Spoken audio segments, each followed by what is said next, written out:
नमस्कार, मेरा नाम मयंक मीना है। मेरे प्रोजेक्ट का शीर्षक है विभिन्न प्रकार की मिट्टियों की जल धारणशीलता के बारे में बताना। मैं अपने इस मॉडल के माध्यम से किसानों को विभिन्न प्रकार की मिट्टियों की जल धारण क्षमता के बारे में बताऊंगा तथा बताऊंगा कौन सी मिट्टी किस फसल के लिए अच्छी होती है तथा कौन सी मिट्टी में कौन कौन से पोषक तत्व उपस्थित होते हैं। मैंने अपने इस मॉडल को घर में पड़ी बेकार प्लास्टिक की बोतलों गत्ते से तैयार किया है। मैंने अपने इस मॉडल में आसपास के क्षेत्रों से 4 विभिन्न प्रकार की मिट्टियों को इकट्ठा किया है। मैंने अपने आसपास के क्षेत्रों से 4 प्रकार की मिट्टियों का प्रयोग किया है, जिसमें लाल मिट्टी, रेतीली मिट्टी, चिकनी मिट्टी और दोमट मिट्टी का मैंने प्रयोग किया है। मैंने अपने इस मॉडल में बोतलों को काट कर गत्ते में उल्टा लगाया है तथा ढक्कन में छेद करके बोतल के मुख पर फिल्टर पेपर और रुई लगा दी है।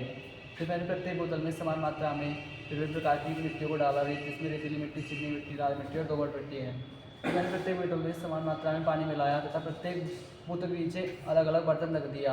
जिस बर्तन में सबसे ज़्यादा पानी होगा उस मिट्टी ने सबसे कम पानी को धारण किया है तथा जिस बर्तन में सबसे ज़्यादा पानी होगा उस मिट्टी ने सबसे कम पानी को धारण किया तथा जिस मिट्टी में सबसे कम पानी हो जिस बर्तन में सबसे कम पानी होगा उस मिट्टी ने सबसे ज़्यादा पानी को धारण किया है।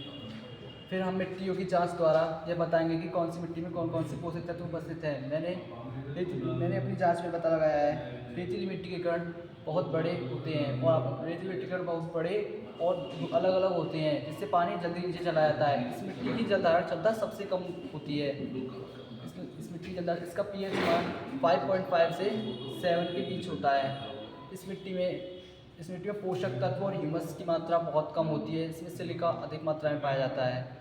इस मिट्टी में हमें कम उपज और कम अवधि वाली मिट्टी में हमें कम अवधि और कम समय वाली फसलें उगानी चाहिए, जैसे कि बाजरा और मूंगफली, सरसों आदि। और चिकनी मिट्टी के कण बहुत छोटे, चिकने और आपस में सटे होते हैं, जिससे पानी रिस के नीचे बहुत देर में जा पाता है। इस मिट्टी की जल धारण क्षमता सबसे अधिक होती है, परंतु जल निकासी सबसे कम होती है।